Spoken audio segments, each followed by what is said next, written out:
Hey there and good morning. I wanted to do a video this morning. It's me, Brian of London, and I guess I would have streamed this live, but I'm blocked from doing that on Google, so we'll record it and put it out. Okay. Trump's ambassador lobbied Britain on behalf of jailed right-wing activist Tommy Robinson. This greeted me, and this article is an absolute gem and well worth looking at in detail. Now, I did a tweet storm about this, which got quite a bit of attention.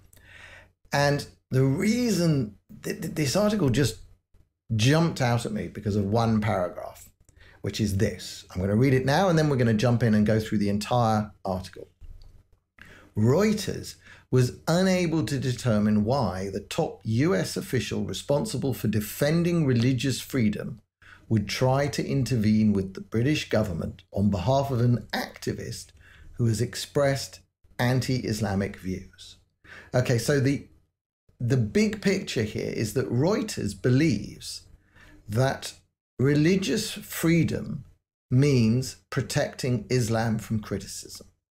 That's what religious freedom means to this Reuters writer.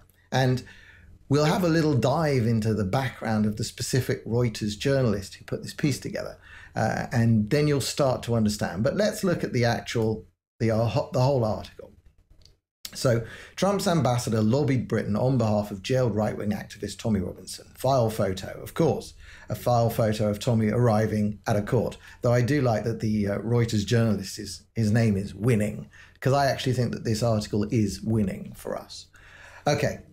Sam Brownback, the US ambassador for international religious freedom, complained to the British ambassador in Washington, D.C.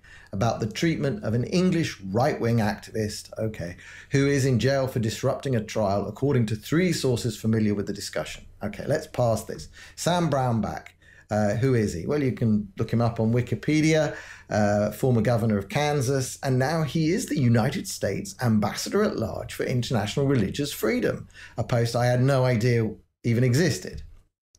Anyway, he has had a meeting with the British ambassador, who's this guy, Sakim Darroch, I don't know, and he's currently the ambassador, Her Majesty's ambassador to Washington, D.C. So, Brownback raised the case of the activist known as Tommy Robinson in a June meeting with Sakim, Britain's ambassador to the US. According to a British official and 2 sources close to the organisers of a pro-Robinson demonstration planned for London on Saturday. I actually did some journalism behind the scenes, and I have actually verified by sources that I trust this central claim of the article, okay? Not that Tommy is right-wing, but whatever. The central claim is that Brownback did raise the issue of Tommy Robinson with the ambassador, the UK ambassador. So that's a very, very big deal. Then Reuters continues with their usual slanted background.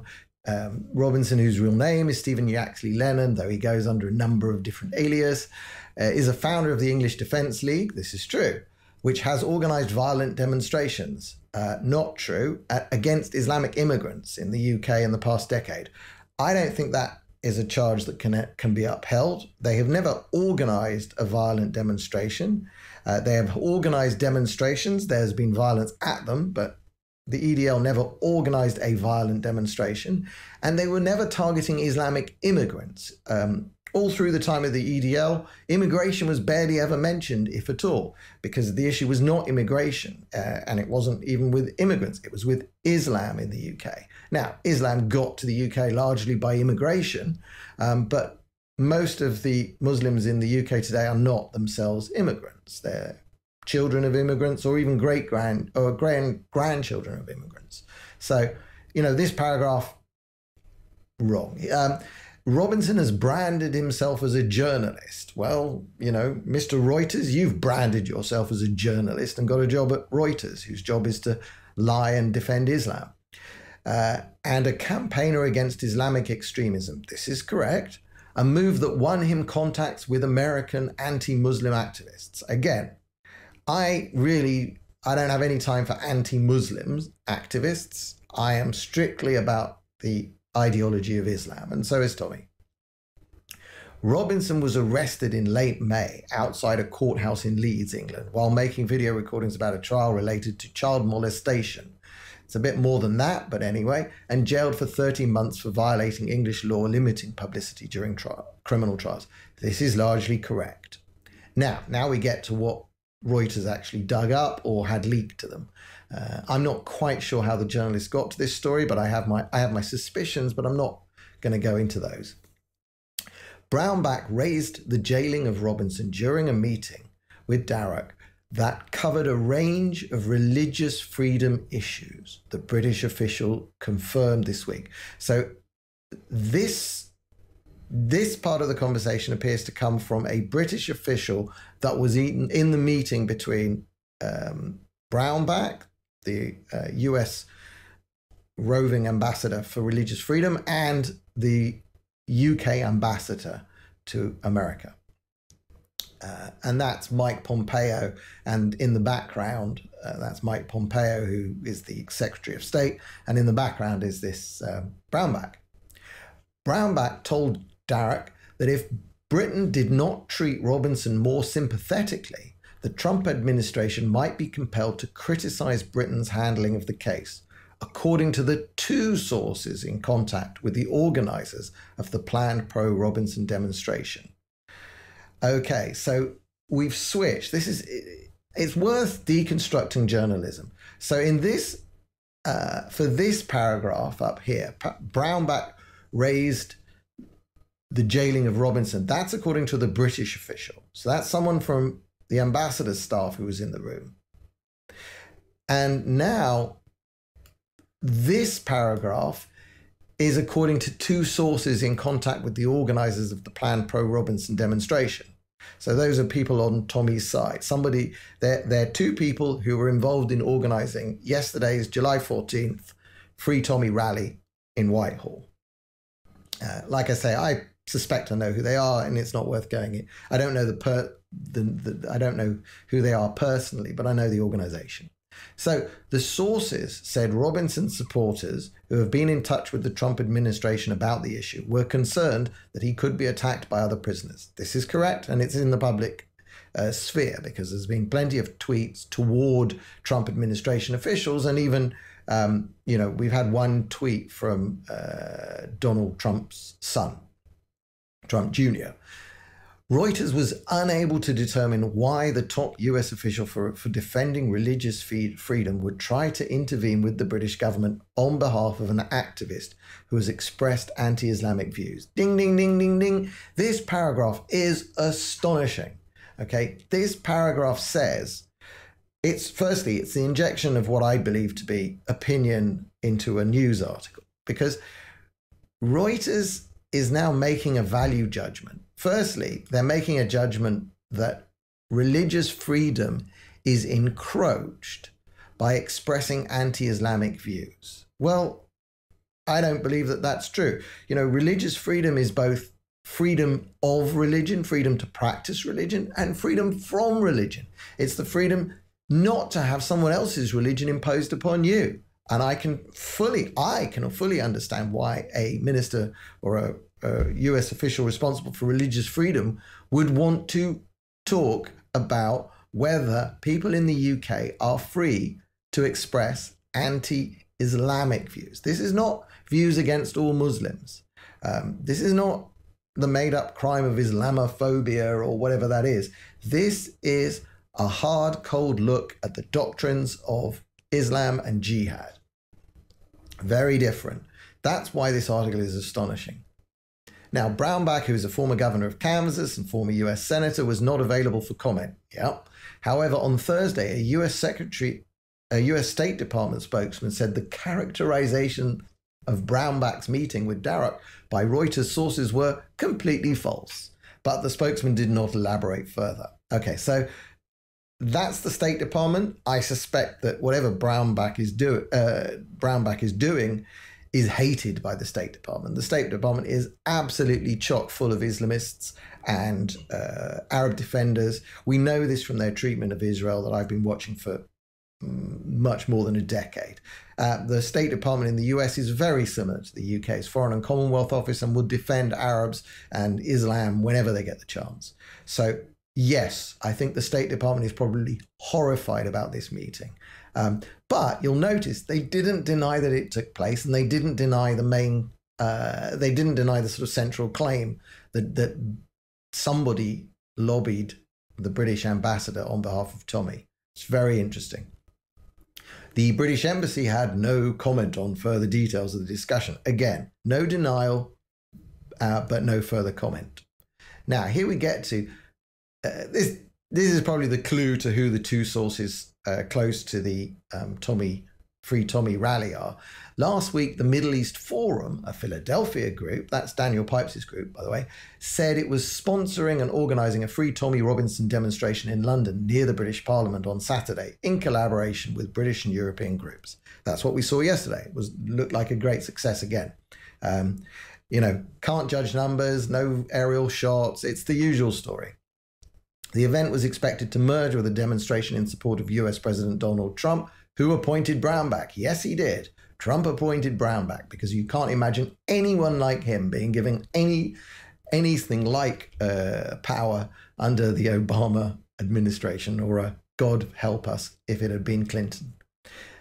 Demonstrations occurred, said in a leaflet which circulated in London this week, that Republican US Congressman Paul Gosar and Dutch far-right leader Wilders were scheduled to speak at its rally. Now, I haven't gone through all the videos of the event, and I'm not sure exactly who did speak. Wilders, I know, sent in a video message because he was blocked by the British government from coming. Now, they didn't outright block him like they did before, but they refused to allow him to bring his own diplomatic protection, and they refused to give him any British police as diplomatic protection. Absolutely unbelievable, but yet totally believable from this Prime Minister Theresa May. But Wilders tweeted he could not attend because of no security. British police said they were imposing restrictions on the event to prevent serious disruptions after protesters at a previous event made Nazi salutes and threw bottles at officers. Under heavy provocation, we've been through all of this. Basically, they will use anything that they can to impose restrictions. Now, the massive anti-Trump hate fest with effigies of beheaded Trump and all of that other crap, that went ahead with no significant restrictions, of course, because, that matches the government's view. A spokesman for Hope Not Hate, the basic British Antifa nonsense group, said that it wasn't a shock that his hand-picked diplomat allying himself with a far-right convicted fraudster perhaps shouldn't be too much of a shock. So this article's pretty straight. It does seem to, it's telling a fact, it puts into the world a fact that is actually quite groundbreaking. It means that Tommy's case is being watched at the highest levels of the Trump administration. That's absolutely clear. Now, also, I'll just give a bit of my feeling on watching Trump with Theresa May. Firstly, Trump gave this interview to The Sun that was incredibly harsh. He then walked some of that back while standing next to Theresa May, but he didn't walk back the identity part, the fact that Europe is losing its identity under an influx of Islamic immigration.